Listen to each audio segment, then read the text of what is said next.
Dunkarm Bsajla, ġgant letterarju, il-poeta nazzjonali. Il-poeżiji ta' Dunkarm bdew jidwu f'widnejna minn meta konna għadna tfal. L-innu Malti kienu kol preżenti ta' kuljum.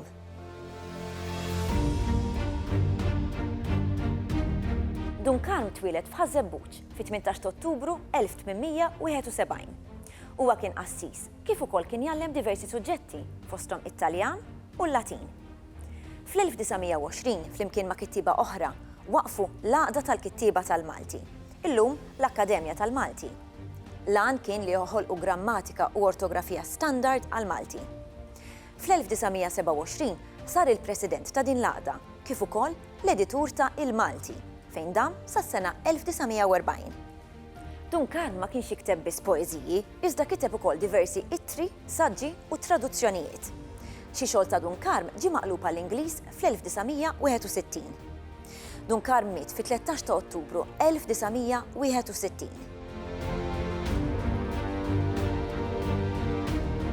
Sakemm kellu 40 sena, Dunkarm kien jikteb il-poeżiji bit-Taljan. Propjament ma nistax ngħidu li kiteb kotba bit-Taljan Dunkarm.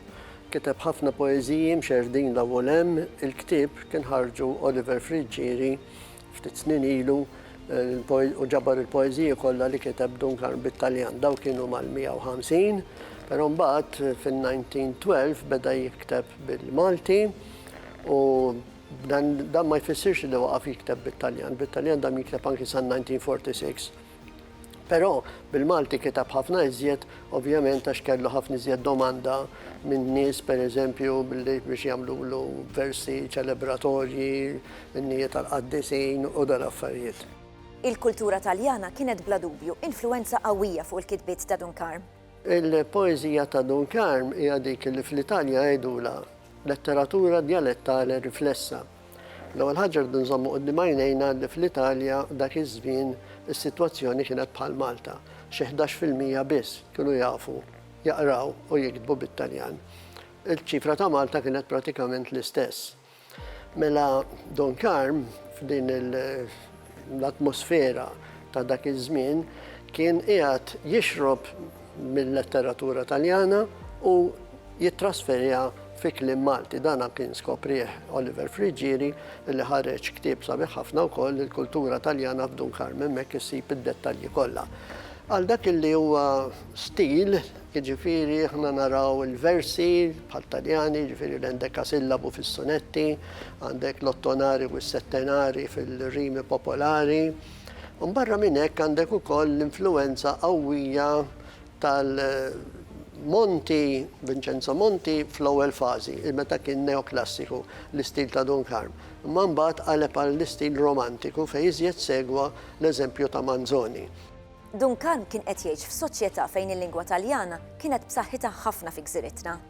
Għal dik li hija s-sitwazzjoni kienet preċiżament bħalma kienet pratikament fid-dinja kollha. Ġifieri kellna d-diglossija.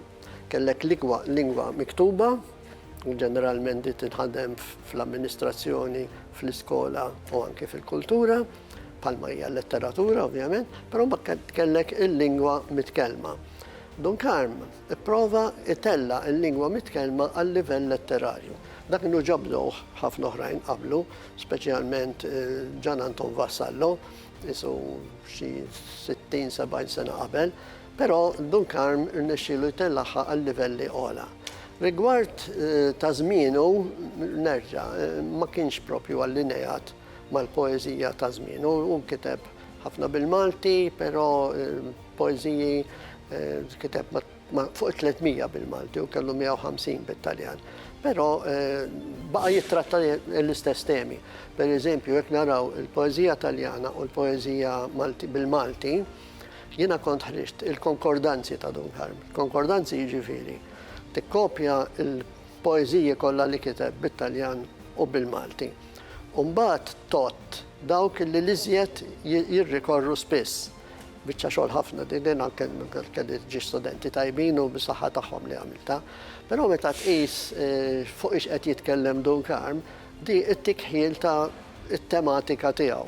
U naraw illi l-ewwel 10 kemm fil-poeżija fit-Taljan u l-ewwel 10 tal-poeżiji fil-Malti huma l-istess kliem. Għandek ċelo, sema, għandek amore, imħabba, għandek vita, ħajja, għandek mare, ilma iżjed mill baħar.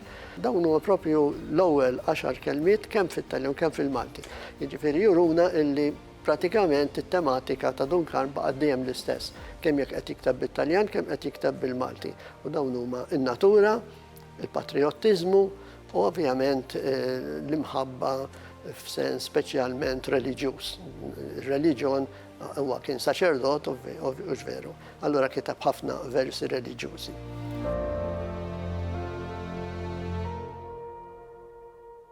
Darba waħda fl-1912, Giuseppe Muscat Zoppardi u Don Paul Gallia ħajruh jibda jikteb bil-Malti.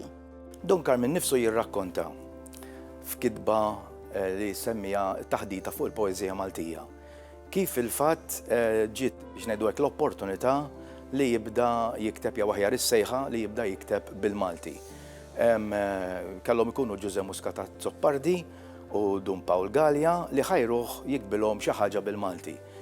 F'din il-kitba jirrakkonta li ma rridx jgħidulhom le daw kienu ħbib tiegħu u mar id-dar u qatt jaħseb ftit fuq ix ħajaqbad u jikteb poeżija bil-Malti. U ġietu l-ispirazzjoni li speċi ikteb dak li qed ħoss. U appuntu quddiemu kellu xbija tal-Madonna u għal qudiem xbija tal-Madonna. Dik kienet l-ewwel poeżija tiegħu bil-Malti. Issa rridu ngħidu li dik kienet deċiżjoni serja, nitkellmu fi żmien meta kien hemm il-kwistjoni tal-lingwa, all right, u li inti għandek saċerdot magħruf diġà għal poeżi tiegħu bit-Taljan, jiddeċidi li jaqleb u jikkonverti għal Malti, diġà hija xi ħaġa naqra serja. U fil-fatt kien hemm min ikkritikah fuq hekk. Nafu li kien hemm min ikkritikah talli ħad id-deċiżjoni li jibda jikteb bil-Malti. Forsi ta' min kif ġili intqal minn Oliver Frigieri, jista' jkun li l-għonet kien għaddej minn fażi naqra diffiċli Dunkarn. All right, inti kelmu 1912, kienet għadha kemm mietet ommu u n-nuqqas tagħha żgur kien qed iħoss in-nuqqas tagħha. U jgħidilna Oliver Frigieri Dunkarn biex jiftakar f'ommu, probabbilment ftakar fil-kelma li tagħtu ommu, all right? U għal kif nista' niġħad lill-ommi jiena u ma nużax il-kelma Maltija. U appuntu naħsbu li dik hija waħda mill-affarijiet li waslet lil Dunkarn biex jikteb bil-Malti. Fil-poeżiji naraw ċelebrazzjoni ta' mumenti jew nies importanti fl-istorja ta' Malta. Jispikkaw il-metafori tad-dar u tal-omm. Dunkarn nafuh bħala l-poeta nazzjonali forsi għax kiteb l-innu nazzjonali. Huwa vera li għandu sunetti importanti ħafna bħal lil Mikel Anton Vassalli u għal Don Mikil Ġerri u għandu sunetti bħal lil Bandiera Maltija u lil Malta. Poeżija oħra l-Anja tar-Rebħa li fija jiċċelebra l-assedju tal-1565. Il-moment glorjuż, imma hemmhekk naraw l-eroj anonimu, jekk fis-sunetti l-oħra li semmejt lil Mikel Anton Vassalli u għal Don Mikil Ġerri jidentifika l min qed jgħid. Imbagħad għandu poeżiji oħrajn fejn jiċċelebra l-eroj anonimu. Tajjeb, u b'dik il-poeżija jieħu l-fama ta' poeta nazzjonali għax bdijielu l-Europa minn Tunis, ironikament, għax kien qed jikteb artiklu għal-rivista hemmhekk u dan tant oġbitu l-poeżija l-Europa li qalibielu għal-Franċiż. U meta qed jikkummenta fuqha qal Dunkarn għandu l-figura ta' poeta nazzjonali jgħid hekk. U donna qabdet minn hemmhekk ħal-fama, ġifieri mhux għax kiteb lil Malti biss. Karatteristika oħra f'Dunkarn hija s-solitudni, l-ansjetà, ġifieri dawn nilmħuhom f'poeżiji bħal lil Kannarin tiegħi, Non omnes morjar, int ma terġax il-poeżija eleġġajka għal wara li mietet ommu.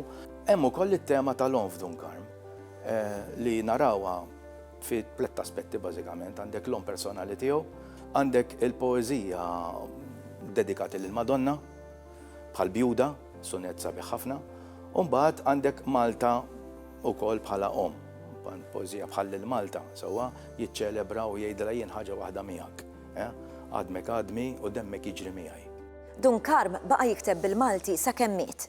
Bħala saċerdot u poeta, sewwa Dunkarm narawh statiku f'din ħaġa, ġifieri u kien dedika ħajtu għas-saċerdozju u għall-poeżija, letteratura Maltija. Ma nistgħux ngħidu li kien hemm xi żviluppi kbar, it-temi baqgħu l-istess. Tajjeb, poeżiji patriottiċi, imma wkoll ma ninsewx li kien għaddej taqlib kbir fl-epoka ta' Dunkarm. Ġifieri fl-epoka ta' Dunkarm rajna imperi jikrollaw, rajna id-demokrazija medda mill-faxxiżmu. Tajjeb, ġifieri Dunkarm ra dan kollu, ra l-Ewropa tiżvina prattikament. Però b'dana kollu jibqa' kostanti fuq it-temi tiegħu. Minkejja forsi xi momenti kif insibu fil-jienu lil minnu fejn naraw il-kriżi eżistenzjali u niftakru li għal-volja huwa qassis ukoll jiddubita, all-right, u jgħaddi mill-ansjetajiet ta' kull bniedem ġifieri għalfejn ġejna fid-dinja, għaliex tbatija, għaliex il-mewt, xemm wara l-mewt. B'dana kollu jibqa' dak il-qassis biex ngħidu hekk sempliċi imma kif jgħidin Oliver Friġġieri minkejja tranquillità li tidher minn barra minn ġewwa kienet għaddejja wkoll dik il-battalja eżistenzjali ġo fih li biex ngħidu hekk ħarġet fil-jien u lil minnu li kif Dunkarm sejħilha għanja tal-moħħ, tal-qalb u tar-ruħ. U fiha kważi dawk il-poeżiji kollha li kiteb qabel fejn wara d-dubji u d-batija u s-solitudni kważi ġabarhom f'din il-poema, għax hija poeżija, poema tanti kemm twila. Interessanti li din il-poeżija kitibha biex iwieġeb għal poeżija Is-sepolkri ta' Ugo Foscolo li hu traduċa. Mela traduċa Is-sepolkri ta' Foscolo. Sewwa, u jrid iwieġeb il-kriżi eżistenzjali li hemm f'dil poeżija ta' Foscolo biex jagħti tweġiba nisranija l-eżistenzjaliżmu li kien għaddej minnha. U tweġiba hija mill-ġdid il-kelma tommu. Tajjeb ngħidu wkoll li meta traduċa Is-sepolkri, ġifieri l-oqbra sewwa, dik it-traduzzjoni ddedika lil Michelangelo Vassal li feluq il-100 minn mewtu. Xi ħaġa li wkoll kienet tqanqal forsi r-rabja, Vassal li llum forsi niċċelebrawh imma dari kien figura kontroversjali ħafna. B'dana kollu minkejja forsi li jidher Dunkarm bħala assiskwietu jagħmel dawn il-passi notevoli li huma pjuttost kuraġġużi meta jagħmel jiddedika poeżija bħal dik lil Michelangelo Vassalli. Se naqraw silta mill-poeżija il-jien u lilin minnu. Għanja tal-moħħ, tal-qalb u tar-ruħ. Ħsibi bħalama biex isib it-trejqa itektek bila sluġ kull pass li jagħti. Jimxi qajl u qatt ma jaf fejn wasal. Dalma kbira tostorlu il-kif u l-għala u d-dawl li hu jixtieq qatt ma jiddilu. Ħsibi bħalama u dik id-dalma sewda bħal marda li tittieħed tmisli l-qalbi u ddawwara bin-niket bħal mażraġen tax-xewk u tal-olliq idawru xitla tal-wart u jħonquha. Min ġol ħondoq tad-dwejjaq kifra jingħajjat imbikki. Għajjew għajnejja tħares bla matara u qalbi nfniet. Min se jagħtini lena tad-dawl sabiħ?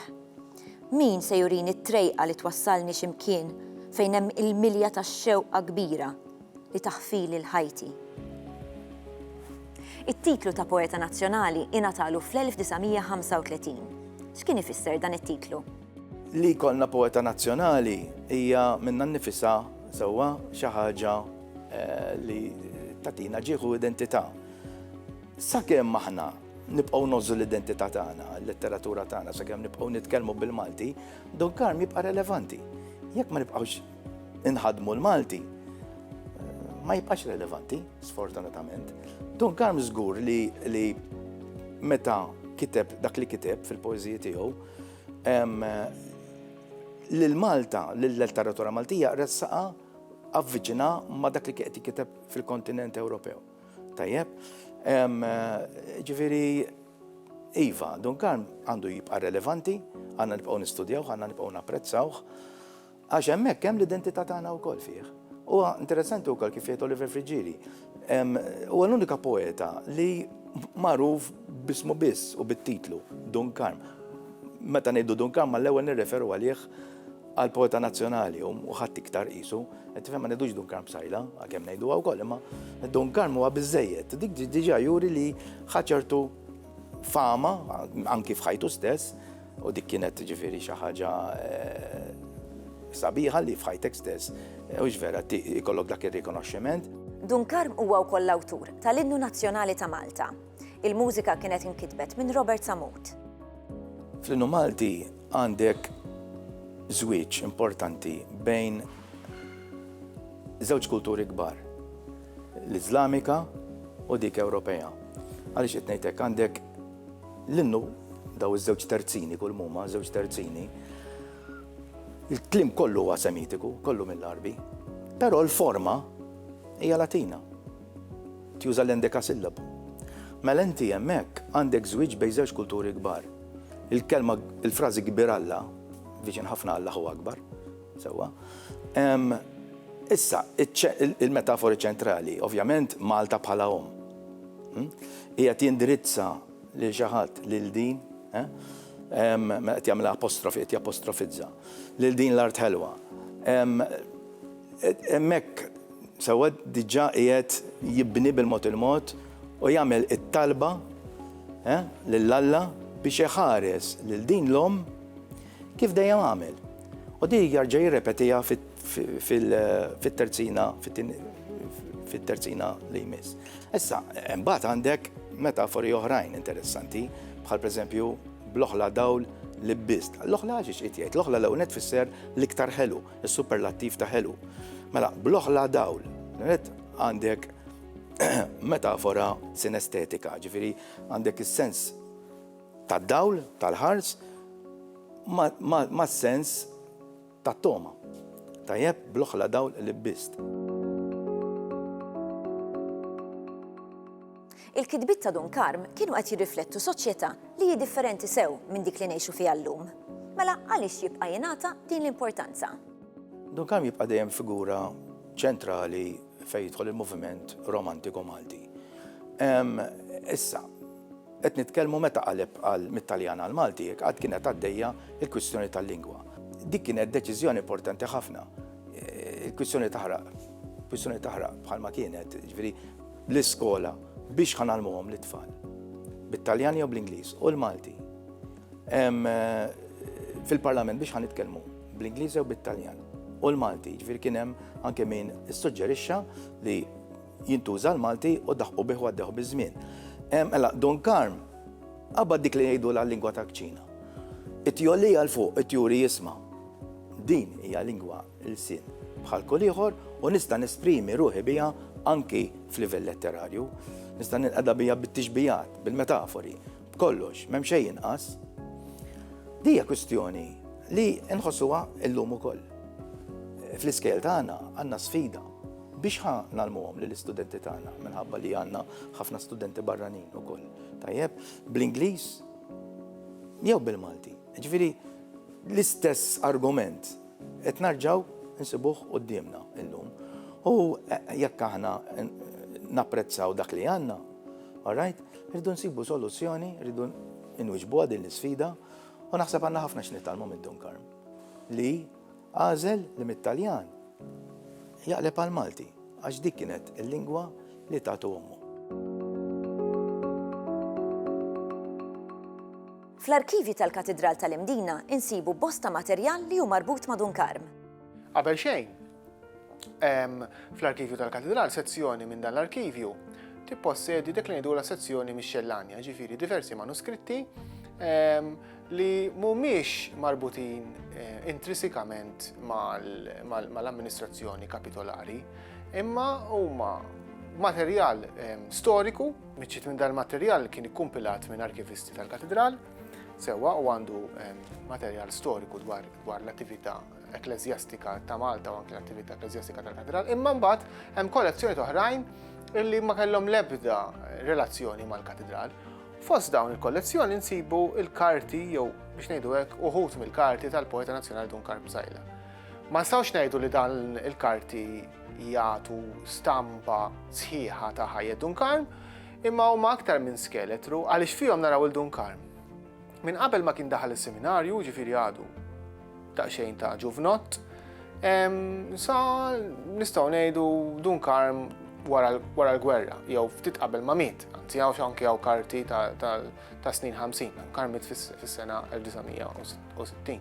Ġifieri dawn il-xelta ta' karti li hawn hawnhekk jitfgħu dawl fuq l-attività ta' Duncan, l-attività akademika, l-attività u kol korrespondenza tiegħu li kellu ma' ħbieb, ma' awturi Maltin. Waħda minnhom pereżempju fl-aqel tal-gwerra fl-1942 qed jikteb lil Nino Cremona u qed jgħidlu li marret lil muża tal-kitba. Ma fl-istess waqt naraw poeżiji ta' dik l-epoka li għandu l-arkivju stess, fejn Duncan mbagħad qed joħroġ fid-dawl il-potenzjal letterarju tiegħu f'poeżiji bħal lil-Malta, pereżempju, li qiegħda konservata fl-arkivju tal-katedral. Il-kollezzjoni wkoll tinkludi autografi tiegħu, ritratti, hawn ukoll poeżiji tiegħu l-ewwel poeżiji tiegħu bit-Taljan.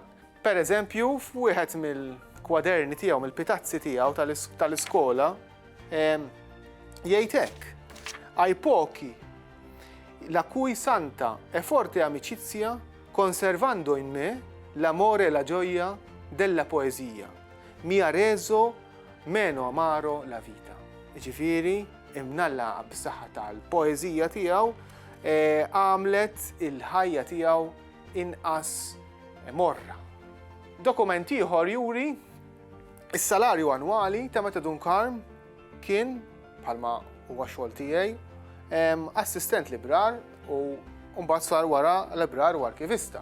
Ġifieri hawnhekk qed naraw dokument interessanti li jgħid li kien tħallas 320 lira għal sena sħiħa tax-xogħol li kien għamel bħala librar. Hawnhekk hawn 5 kaxxi kollha karti kemm oriġinali u kemm fotokopjati li jagħtu dawl fuq il-ħajja Duncan biex ngħidu hekk miż-żożitu sa ftit qabel ma din. Din il-kollezzjoni ta' kaxxi ta' karti spiċċataw, apparti il-kaxxi bil-karti, manuskritti u ritratti u dokumenti privati, skritturi privati, jew ukoll xi ftit kotba u memorabilia, pereżempju nsibu il-typewriter jew nsibu l-pjanu. Dawn ħallithom kollha ċertu Carmen Mikallef Buħaġar. Fil-fatt il-karti kollha għandhom timbru li ġibu timbru ta' din Carmen li kienet ħabiba prinċipali tiegħu u illi magħha kien jaqsam ħsibijietu u jikkorrispondi magħha daqs li kieku kienu aħwa jew biex ngħid hekk ishom kien relazzjoni platonika ġifieri. U l-kollezzjoni allura ngħatat lill-mużew fis-sebgħinijiet u llum għadha konservata fl-arkivju. Inkitbu u għadhom jinkitbu ħemel ta' studji fuq ix-xogħlijiet ta' Duncan, fosthom minn Monsinjur Lawrenz Kakija, mill-Professur Adrian Grima u mill-Mibki il-Professur Oliver Friġġieri. Ir-rispett lejn dan il-bniedem umli m'għandu qatt jonqos għaliex ta' ħafna lill-letteratura Maltija, kif ukoll lil pajjiżna b'mod ġenerali. U bekk wasalna fit-tmiem programm ieħor ta' Kitbiet Minsija. Għal darb'oħra.